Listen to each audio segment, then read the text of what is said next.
Assalamualaikum warahmatullahi wabarakatuh. Perkenalkan, nama saya Valenia Mandarizo dari kelas 2 SIB. Di pertemuan 5 kali ini, saya akan menjelaskan materi tentang recruiting. Sebelumnya, apa itu recruiting? Recruiting itu digunakan untuk menjalankan navigasi antar halaman tanpa harus merefresh halaman tersebut. Nah, di recruiting ini juga berfungsi untuk menyusun struktur halaman menjadi lebih dinamis. Misalnya, seperti penggunaan slash, eh, kayak slash login, slash produk yang ada di URL paling atas. Eh, dengan adanya recruiting itu, kita jadi tahu kita sedang berada di halaman mana. Karena saat kita berpindah halaman, penggunaan slash di atas akan berubah sesuai dengan halaman yang kita tuju. Nah, untuk menggunakan routing ini, kita menggunakan router. Nah, sebelumnya kita harus menginstal dulu routernya. Nih, kita harus menginstal ini. Nah, karena sebelumnya saya itu udah install, jadi saya nggak perlu install lagi. Selanjutnya di sini saya punya folder dengan nama page. Nah, di dalam page itu ada dashboard, login, not found page, product, product detail, user profile, users, user setting. Nah, di sini saya mulai dari dashboard. Nah, di dashboard terdapat saya mengeksporkan function dari si dashboard sesuai dengan namanya di sini. Selanjutnya di sini di return H1 dan akan menampilkan teks welcome to the dashboard. Selanjutnya ada produk sama dengan dashboard tadi. Bedanya di sini yang diekspor adalah function dari produk.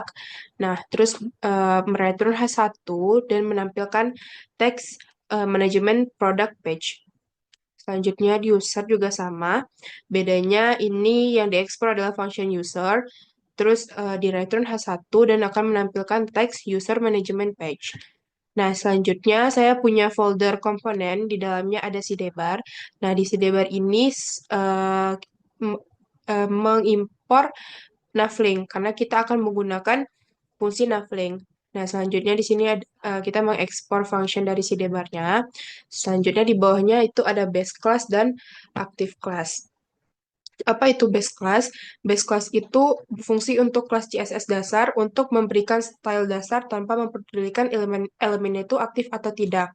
Nah, kalau active class itu dia akan memperhatikan styling itu aktif apa enggak. Jadi kebalikannya. Jadi active class itu kebalikan dari uh, base class. Nah, selanjutnya di sini ada return. Nah, di sini terdapat di bagian sidebar paling atas akan terdapat teks admin panel dengan background warna grey dan tulisan warna white. Nah, selanjutnya di sini terdapat navlink dan mengaktifkan base class dan uh, aktif kelasnya dengan background gray. Terus selanjutnya di sini ada Fahom, yang di bawahnya nanti akan ada teks dashboard. Itu juga sama. Terus di sininya ada users. Users itu nanti dia di sini juga diaktifkan dengan backgroundnya gray juga.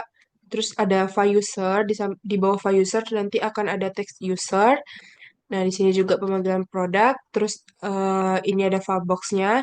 Di bawah file box akan ada tulisan produk. Nah, selanjutnya itu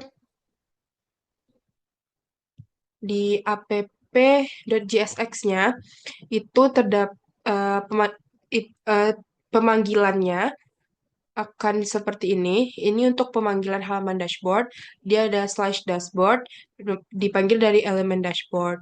Terus yang users juga sama seperti itu. Slash user dipanggil dari elemen users.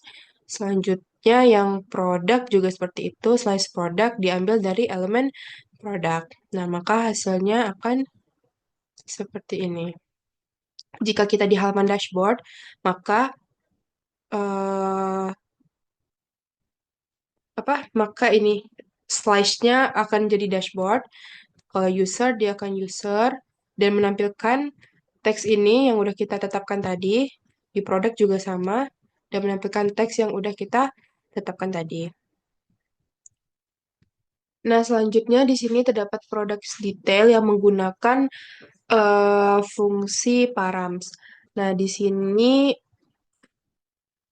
penggunaan params. Di sini saya mengimporkan dulu paramsnya. Di sini use params dan di sini mengekspor function dari produk detail sesuai dengan nama kelasnya. Sebelumnya penggunaan params itu digunakan untuk menampilkan halaman ataupun komponennya. Nah, di sini ada cons ID use param, kita memanggil params yang udah kita import tadi. Selanjutnya di sini mereturn H1 dengan teks yang akan tampil detail produk dengan ID. Nah, ID yang di sini merupakan ID yang akan kita inputkan nantinya. Nah, selanjutnya di app JSX-nya, di sini terdapat pemanggilannya tuh di dalam slice user, slice ID. Nah, ID ini nanti ID yang akan kita inputkan dengan dengan elemen produk detail sesuai dengan nama filenya. Nah, ini misalnya di sini kita buatnya, nah maka akan tampil ID Amanda.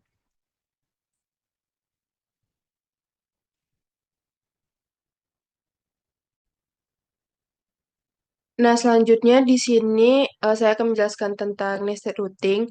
Sebelumnya, nested routing itu merupakan penambahan subroute yang ditambahkan di komponen induknya. Jadi, contohnya seperti ini. Komponen induknya di sini adalah users. Nah, jadi nested routingnya itu adalah setting dan profile di sini. Jadi, di halaman user itu nanti akan ada eh, elemen setting dan profile. Di sini, di halaman user profile-nya, di sini mengekspor function user profile-nya dan mereturn H1 dengan teks ini adalah halaman user profile. Di user setting-nya juga sama seperti itu, dengan teks ini adalah halaman pengaturan user. Nah, di halaman usernya, karena tadi user setting dan user profile itu merupakan nested routing dari user, jadi di halaman usernya juga akan eh, ditambah nih, dia akan mereturn H1 dengan teks di atasnya user section dan akan menampilkan profile dan setting dengan teks warna biru nantinya. Di sini menggunakan fungsi navlink. Nah, seperti itu. Jadi, kurang lebih seperti ini di user. Nah, jika diklik profile, maka dia akan menampilkan ini yang udah kita tetapkan tadi. Kalau setting, dia akan menampilkan ini. Dan di sini juga URL-nya berubah sesuai dengan apa yang kita klik. Kalau kita klik profile, maka dia akan jadi user profile. Kalau setting, dia akan jadi user setting.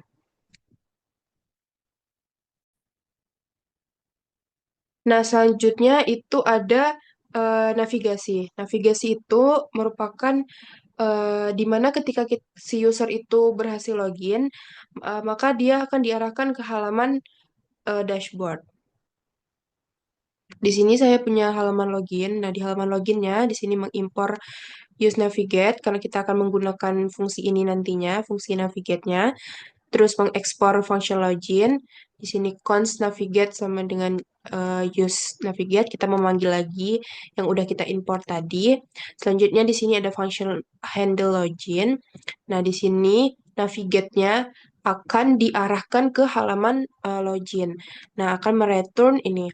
Nanti akan ada teks di atasnya login page dan juga di bawahnya akan ada button on click menggunakan handle login seperti ini dengan eh, dengan background warna biru dan teksnya warna putih.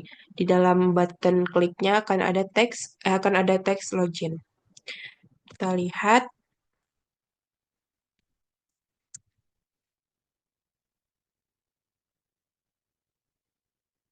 Nah, maka akan seperti ini. Jika diklik akan masuk ke halaman dashboard. Nah, selanjutnya di sini saya memiliki halaman not found page. Nah, di sini yang awal ada mengimpor React-nya. Selanjutnya di sini mengimpor image. Di sini saya menggunakan gambar yang ada di dalam aset gambar ini. Nah, di sini tuh saya memanggil gambar itu nih. Nah, selanjutnya di bawahnya akan ada cons not found page dan mereturn ini. Ini tuh halamannya akan ya, desain terletak di tengah dengan backgroundnya warna biru. Terus juga nanti akan ada eh, apa box putih di sini. Nah, di dalam box putih itu akan masuk gambarnya. Nah, di bawahnya akan ada teks 404.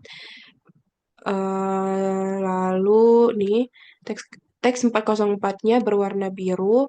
Lalu akan ada teks looks like you've got lost dengan warna grey. Lalu di sini dashboard ini nih nanti akan ada button yang isinya back to dashboard yang akan mengarahkan ke dashboardnya nanti. Jadi kalau misalnya kita klik buttonnya akan diarahkan ke halaman dashboard. Misalnya kita typo, nah akan diarahkan ke halaman ini. Jika kita klik ini, nah maka akan menampilkan halaman dashboard kembali.